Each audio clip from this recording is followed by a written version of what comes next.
नमस्कार दोस्तों, स्वागत है आपका स्टडी आईक्यू में। आज हम लोग बात करने वाले हैं एक बहुत ही इंटरेस्टिंग न्यूज के बारे में। पॉलिटिकल न्यूज है इंडिया की। हाल ही में सुप्रीम कोर्ट ने एक वर्डिक्ट दिया है। उन्होंने इलेक्शन कमीशन ऑफ इंडिया के एक डिसीजन के ऊपर स्टे लगाया है।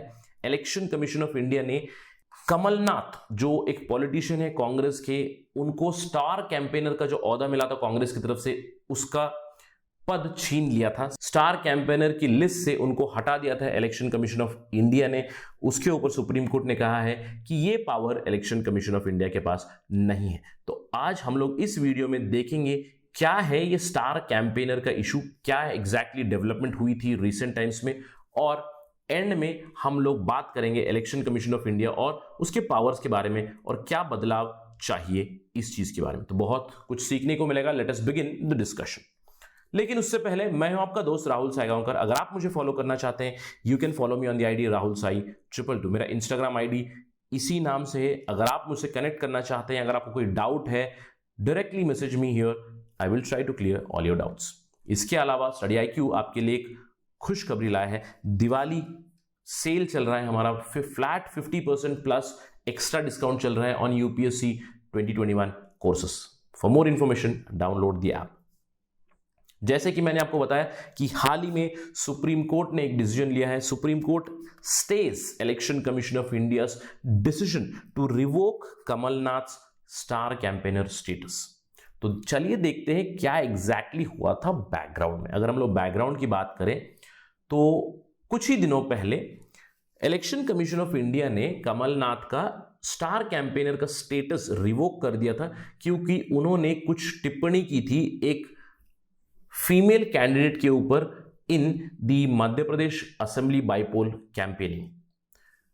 इसके खिलाफ बीजेपी पार्टी ने एक कंप्लेंट की थी इलेक्शन कमीशन ऑफ इंडिया के साथ। इलेक्शन कमीशन ऑफ इंडिया ने एक नोटिस भेजी थी कमलनाथ को और उनसे एक्सप्लेनेशन पूछा था। तो आप देख सकते हैं यहां पे कि election commission sends a notice to Kamal Nath for item jibe. उन्होंने एक स्पेसिफिक फीमेल कैंडिडेट थी भारतीय जनता पार्टी की, इमरती देवी, उनको आइटम करके बुलाया था। इस चीज के ऊपर नोटिस भेजी गई थी। अगर हम लोग टाइमलाइन देखेंगे इस पर्टिकुलर केस की, तो सितंबर 29 को मध्य प्रदेश असेंबली बाईपोल के लिए मॉडल कोड ऑफ कंडक्ट लग गया, मतलब आचार संहिता लागू हो गई। अक्टूबर 18 को बीजेपी ने कंप्लेंट किया कमलनाथ के खिलाफ, उनके आइटम जाइब के ऊपर इमरती देवी के खिलाफ। 21 अक्टूबर को इलेक्शन कमीशन ने एक नोटिस भेजी कमलनाथ को, जिसका रिप्लाई उन्होंने अगले दिन ही दिया और कहा कि उनके जो स्पीच था, उनका जो उल्लेख था, उसको कंप्लीटली मिसअंडरस्टैंड किया गया है। उनके रिप्लाई से खुश नहीं थी इलेक्शन कमीशन ऑफ इंडिया और फाइनली अक्टूबर 30 तारीख को उनका स्टार कैंपेनर का स्टेटस उन्होंने रिवोक कर दिया। तो जैसे ही वो स्टार कैंपेनर का स्टेटस उन्होंने रिवोक कर दिया, कमलनाथ पहुंच गए सुप्रीम कोर्ट और कहा कि इलेक्शन कमीशन ऑफ इंडिया का डिसीजन गलत है। और इस चीज पे सुप्रीम कोर्ट ने स्टे ऑर्डर लाया और कहा कि इलेक्शन कमीशन के पास ये पावर नहीं है कि वो किसी पार्टी के द्वारा नियुक्त किए गए स्टार कैंपेनर का स्टेटस रिवोक करे। तो अभी तक का जो लीगल क्लैरिटी ये आई है कि इलेक्शन कमीशन ऑफ इंडिया किसी स्टार कैंपेनर को उनका वो जो ओहदा है, उनका जो स्टेटस है स्टार कैंपेनर करके, उसको रिवोक नहीं कर सकते हैं आगे चल के भी। हम लोग देख सकते हैं कि जो मॉडल कोड ऑफ कंडक्ट है, यानी कि आचार संहिता है, वो कोई लीगल डॉक्यूमेंट नहीं है, उसके पीछे कोई स्टैट्यूट नहीं है या लॉ नहीं है। तो इलेक्शन कमीशन ऐसे डिसीजंस बहुत बार लेता है।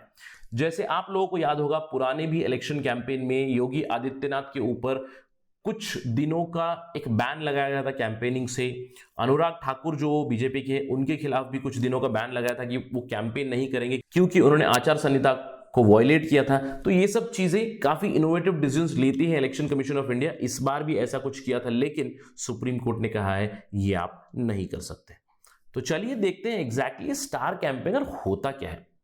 अगर हम लोग स्टार कैंपेनर की बात करें, स्टार कैंपेनर के भी पीछे भी कोई लीगल प्रोविजन नहीं है। तो कोई भी स्टार कैंपेनर बन सकता है, ऐसा नहीं है कि कोई पॉलिटिशियन ही हो। नॉर्मली क्या होता है, इलेक्शन में स्टार कैंपेनर होते हैं बड़े बड़े पॉलिटिशियन, जैसे यहां पे दिखाए गए हैं। इसके अलावा फिल्म स्टार भी हो सकता है, कोई भी हो सकता है स्टार कैंपेनर। और कौन बनता है वो स्टार कैंपेनर?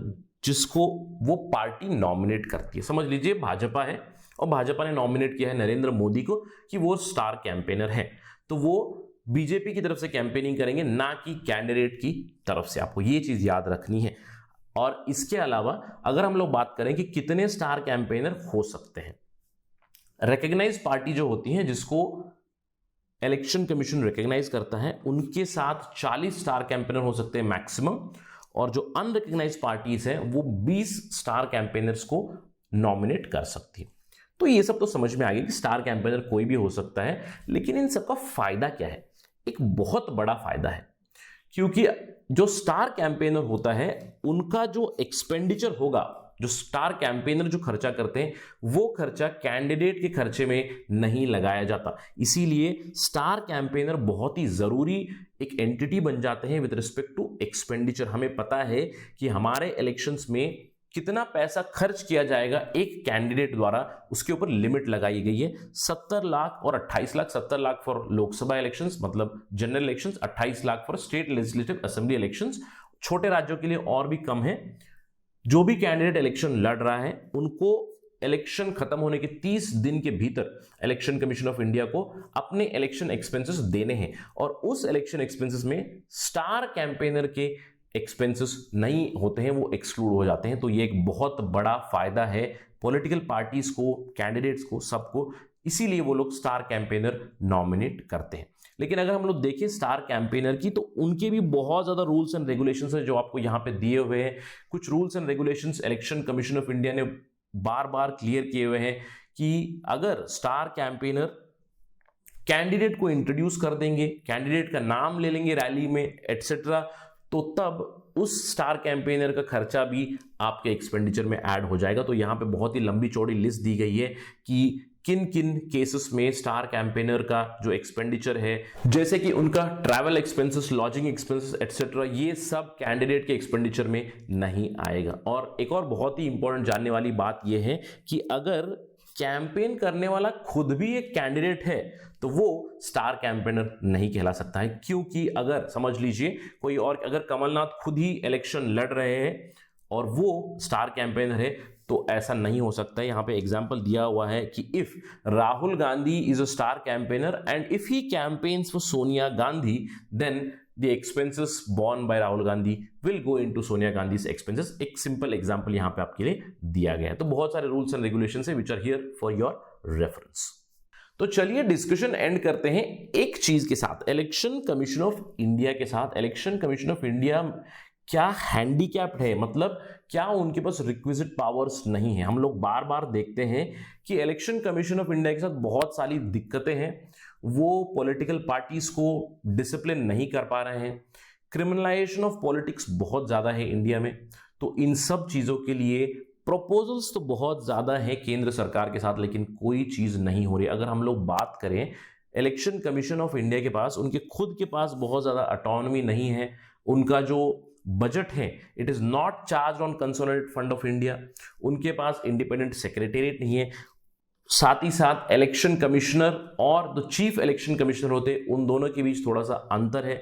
इसके अलावा सबसे बड़ी प्रॉब्लम यह है कि इलेक्शन कमीशन के पास पॉलिटिकल पार्टीज को डी रजिस्टर करने का पावर नहीं है। और अभी सुप्रीम कोर्ट ने यह क्लैरिफाई किया है कि इलेक्शन कमीशन के पास किसी स्टार कैंपेनर से उनका स्टार कैंपेनर टैग रिवोक करने का भी पावर नहीं है। तो आप मुझे बताइए कमेंट सेक्शन में, क्या हमें ये बदलाव लाने चाहिए? क्या आप सोचते हैं कि इलेक्शन कमीशन ऑफ इंडिया को और भी ज्यादा इंडिपेंडेंट, और भी ज्यादा ऑटोनोमस, और भी ज्यादा पावरफुल बनाने की जरूरत है हमारे इंडियन पॉलिटिकल सिस्टम में या नहीं?